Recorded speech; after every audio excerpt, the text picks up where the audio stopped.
Agbébọn Tún Ṣọṣẹ ní Plateau wọ́n dènà pa èèyàn 14 àti ọlọ́pàá kan o.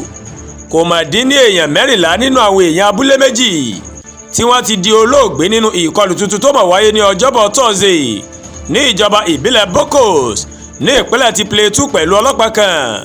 Ṣáájú ní ìkọlù àkọ́kọ́ tó mọ̀ pa ọlọ́pàá mọ̀ ti wáyé ní ọjọ́ náà kí ìkejì ti aráàlú 14 tó ti dèrò ọ̀run kó tó wáyé o ní nǹkan bíi aago 4 ìrọ̀lẹ́ gẹ́gẹ́ bí ìròyìn bó ṣe fìdí rẹ̀ múlẹ̀ lásìkò tí àwọn èèyàn tí púpọ̀ nínú wọn mọ̀ jẹ́ ará abúlé Chirangi tí wọ́n ń darí bọ̀ láti ọjà Bokos tí wọ́n ń padà sí abúlé Mango làwọn agbébọn tó ti dènà dè wọ́n tí wọ́n sì ṣínà ìbọn bolẹ̀ fún wọn o.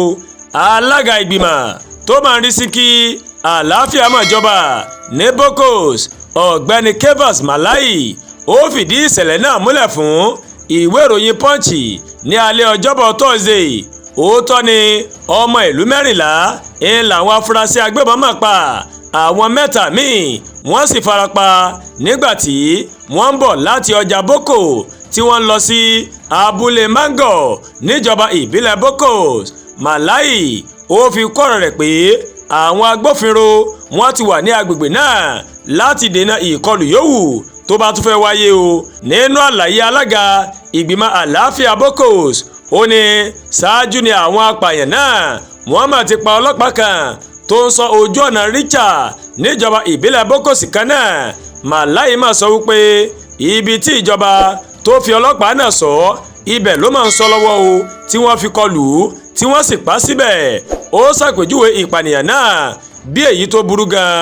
Ọkàn wa gbọgbẹ́ gan nítorí láàárọ̀ ní ọjọ́ 24 oṣù keje ọdún 2025 wọ́n pa ọlọ́pàá mopo kan síbi tí ìjọba fi sọ o lójú ọ̀nà Richard ní ìjọba ìbílẹ̀ Bokos. Ohun tó ṣẹlẹ̀ ní Bokos lónìí nìyẹn.